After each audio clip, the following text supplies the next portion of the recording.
हरियाणा में बीजेपी नेता के घर ईडी की रेड पड़ी है। लगभग 17 घंटे तक चली इस रेड में ईडी अपने साथ बहुत कुछ लेकर गई है। आपको बता दें कि पानीपत शहर के मॉडल टाउन में बीजेपी के वरिष्ठ नेता नीतिसेन भाटिया के घर पर ईडी ने 17 घंटे तक रेड की। सूत्रों के हवाले से मिली जानकारी मुताबिक टीम घर से 3 बड़े बॉक्स और एक थैले में कुछ सामान साथ लेकर गई है। अभी इसका पता नहीं चल पाया है कि क्या क्या सामान लेकर गई है। बताया जा रहा है कि अलमारी को कारीगर बुलवाकर खुलवाया गया था। उसमें से ज्वेलरी के 50 से 60 खाली डब्बे और 6 लाख रुपए कैश मिला था। टीम ने नेता से पूछताछ की, ये ज्वेलरी के डब्बे खाली क्यों हैं? आभूषण कहाँ हैं? इस पर नीतिसेन भाटिया की तरफ से कोई संतोषजनक जवाब नहीं दिया गया। इसके अलावा टीम को घर से विदेशी शराब भी मिली है। आपको बताएं कि ईडी की टीम घर से हर चीज के ओरिजिनल दस्तावेजों की फोटोकॉपी भी करके लेके गई है। आपको बताएं कि नेता के घर के अंदर 5 लग्जरी गाड़ियां खड़ी मिली, जिनमें से 2 नई फॉर्च्यूनर, 2 मर्सिडीज और एक डिफेंडर गाड़ी शामिल है। इनकी भी जानकारी जुटाई गई है और घर के बाहर 2 गाड़ियां रूटीन में भी मिली हैं। पूछताछ में पता लगा है कि घर पर 5 नौकर हैं। काफी संख्या में घर में एसी भी लगे हुए हैं। हालांकि किसी भी अधिकारी ने इसकी पुष्टि नहीं की है। वहीं संजय भाटिया का कहना है कि सभी चीजों की जानकारी ली गई है। वहीं इस बारे में करनाल से पूर्व सांसद संजय भाटिया ने कहा कि टीम का ये रूटीन चेकअप था। उन्होंने घर की सभी चीजों की जानकारी ली है। विभाग वाले संतुष्ट थे। परिवार को भी कोई दिक्कत नहीं आई।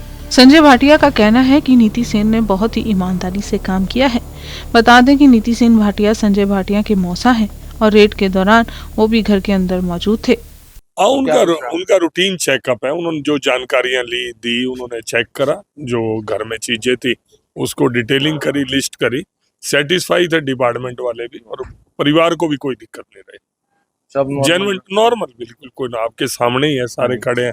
परिवार से जैसे 6:30-7 वो तो देखो आप बड़ी ब्रेकिंग में जो मर्जी चलाओ, लेकिन ऐसा कुछ नहीं, नॉर्मल था। कोई ऐसा कोई ज्यादा सीरियस कुछ नहीं था, ठीक था।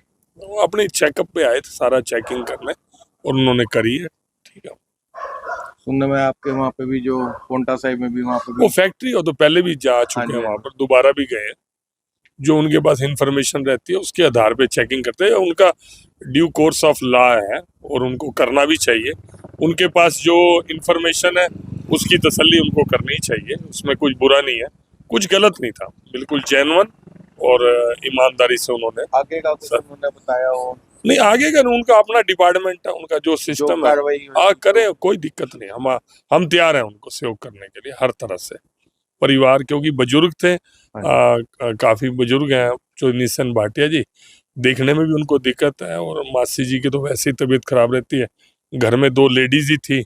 जैसे मुझे पता लगा लगभग 11:30 बजे मैं यहाँ पर आया, तब से मैं यही हूँ। अभी खत्म होगी, चलेगा। वहीं सूत्रों का दावा है कि कार्रवाई जम्मू कश्मीर के कोडिन बेस्ड सिरप बेचने के मामले में हुई है। इस मामले में पूर्व में गिरफ्तार किए गए नीतिसेन के बड़े बेटे नीरज भाटिया और अवैध रूप से संपत्ति खरीद के मामले भी कई जुड़े हो सकते हैं। इस जमीन के बारे में हिमाचल प्रदेश के सिरमौर उपायुक्त से भी रिपोर्ट मांगी गई है। सिरमौर ड्रग मैन्युफैक्चरिंग एसोसिएशन के नीतिसेन भाटिया अध्यक्ष रहे थे, जिस वजह से उनकी गिरफ्तारी हुई थी। जांच में ये सामने भी आया है कि कोडिन सिरप पांवटा साहिब में स्थित भाटिया के ही फार्म से बेची गई थी। पांवटा साहिब हिमाचल में स्थित है। मनी लॉन्ड्रिंग का ये मामला होने की बात सामने आने के बाद से ही ईडी ने मामले की जांच शुरू कर दी थी। साथ ही ईडी ने सिरमौर उपायुक्त को 7 दिसंबर 2024 को पत्र लिखा था, जिसमें कंपनी और इससे जुड़े लोगों की संपत्ति का वितरण भी मांगा गया था।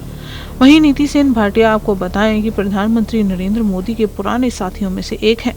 मोदी 1995 से 2001 में हरियाणा के वो प्रभारी थे। उस समय नीतिसेन भाटिया क्षेत्रीय संगठन मंत्री थे। वो भाजपा के जिला अध्यक्ष भी रहे और अब नीतिसेन भाटिया के दूसरे बेटे नीरज भाटिया पानीपत नगर निगम के मेयर पद के प्रबल दावेदारों में से एक बताए जा रहे हैं। नीतिसेन पूर्व सांसद संजय भाटिया के रिश्ते में मौसा लगते हैं। अब सवाल उठता है कि इस मुद्दे पर विपक्ष चुप्पी क्यों साधे हुए है। कांग्रेस या किसी अन्य पार्टी के नेता पर जब ईडी का शिकंजा होता है तो कोई भी पार्टी ईडी पर बीजेपी के इशारे पर काम करने का आरोप तुरंत लगा देती है। लेकिन वहीं अब बीजेपी के नेता के घर रेड हुई है तो विपक्ष की खामोशी अपने आप में बहुत बड़े सवाल खड़े कर रही है। आप इस पर क्या राय रखते हैं? अपने विचार कमेंट बॉक्स में जरूर साझा करें।